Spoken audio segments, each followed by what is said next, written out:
बाबा शिव को याद करें और सदा सत्य बोलें। सत्यम शिवम सुंदरम। सत्य ही शिव नहीं है,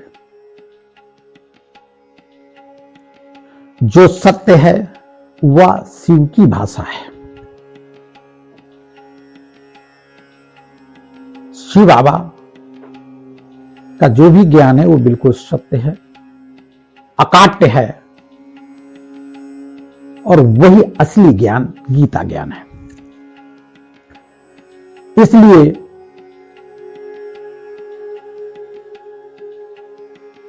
शिव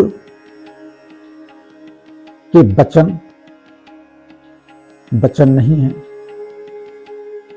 बिल्कुल यथार्थ है। जो कुछ भी है यथार्थ है, जो बोला गया, कहा गया, जो शिव के द्वारा निर्मित है, प्रकट, सब कुछ अकाट्य है, परिपूर्ण है, कभी समाप्त नहीं होता। सत्य कभी मरता नहीं, खत्म नहीं। और जो सत्य है बोलने वाला वही सुंदर है, वही सुंदर है। एक ने मुझसे प्रश्न किया कि खुशियों में बाधक क्या है, तो हमने कहा आप भी बता दो भाई क्या है। हम तो बात को बताएंगे विस्तृत रूप में। तो उन्होंने कहा दूसरों से तुलना करना, आलोचना करना, शिकायत करना और दोषारोपण करना, ये खुशियों में बाधक है।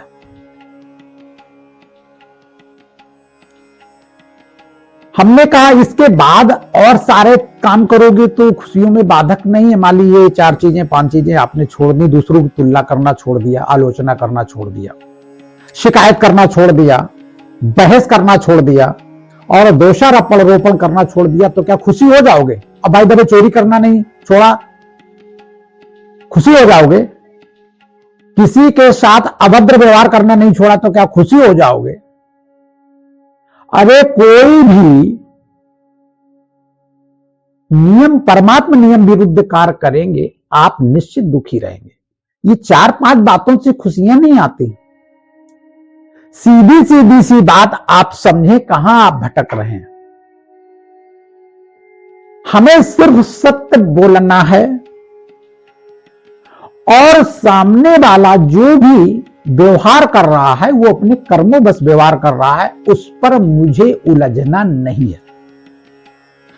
मुझे उसे ठीक करने के लिए सही मार्ग बता देना है। वो नहीं बदलना चाहता है तो उस पर बाई प्रेशर प्रयास भी नहीं करना है। अगर बाई प्रेशर प्रयास करोगे तो तुम्हारा अपना मन की स्थिति खराब हो जाएगी और तुम्हें सत्य बोलना है।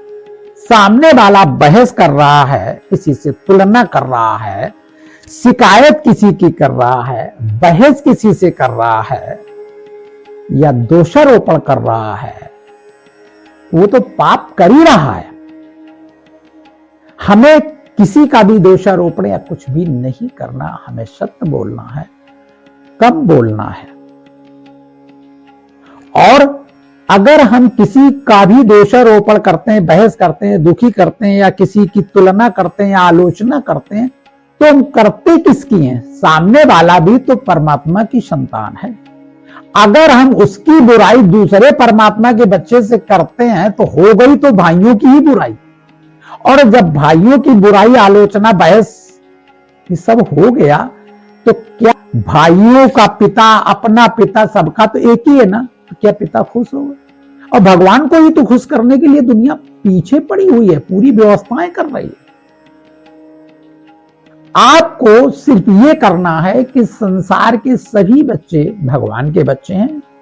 बस हर व्यक्ति हमारे मन के अनुरूप नहीं है। हर व्यक्ति के बारे में क्या कहें, कोई भी व्यक्ति आपके मन का अनुरूप नहीं होगा। हम लोग भी कुंडली मिलाते हैं, कुछ भी गुण मिल जाते हैं तो कहते थे वैवाहिक जीवन चल जाएगा। 100% नहीं चलता, एक मत कोई नहीं है कलयुग में, लेकिन फिर भी मिल जाती है। गुण मिलाने का मतलब सिर्फ ये होगा। और सामने वाला, हम बस में बैठे हैं, क्या सब हमारे विचार से सहमत होंगे?